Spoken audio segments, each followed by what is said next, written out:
आता या प्रकारामध्ये आपल्याला ट्रिपल डिस्काउंट दिलेला असल्यामुळे आता आपण 100 गुणिले 100 आपलं हे सूत्र 3 वेळा घ्यायचं आहे. आता आपला फॉर्म्युला जशाच तसा लिहून घ्या.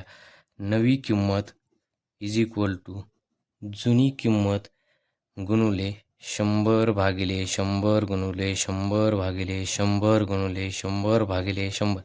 जेवढ्या वेळा सूट किंवा वाढ केलेली असेल तेवढ्या वेळा हे सूत्र लिहून घ्यायचं. आता गणित काय आहे?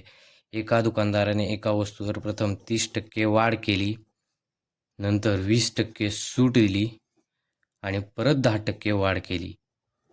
तर आता हे सगळं आपल्याला सूत्रात आपल्या फॉर्म्युल्यामध्ये लिहून घ्यायचं आहे. आपली जुनी किंमत काय आहे? जो आता आपल्याला 100 अजून करावं लागेल.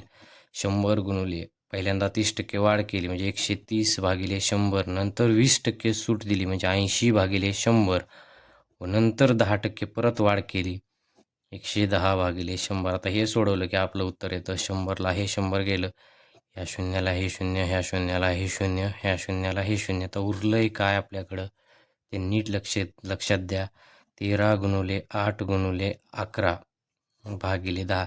पुन्हा आपण इथं 2चा भाग देऊ म्हणजे आणखीन सोपं होईल. इथं 2चा भाग दिला की 4 होईल, इथं 2चा भाग दिला की 5 होईल. आता आपल्याकडे उरलं काय? 13 गुणुले 4 गुणुले 11. पहिल्यांदा आपण 11 गुणुले 4 करू. 11 चोक 44 गुणुले 13. 13 चोक 52, 52ला 2 हातचे आले 5, 13 चोक 52, 52 5 57, 572. 572 भागिले 5. 5 एक 5, 5 एक 5.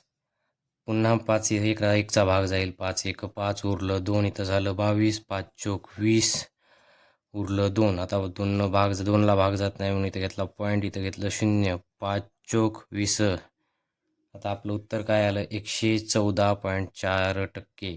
100 रुपयांची वस्तू 114.4%ंना विकली, 114 रुपयांना विकली म्हणजे त्या व्यक्तीला 14.4% नफा झाला.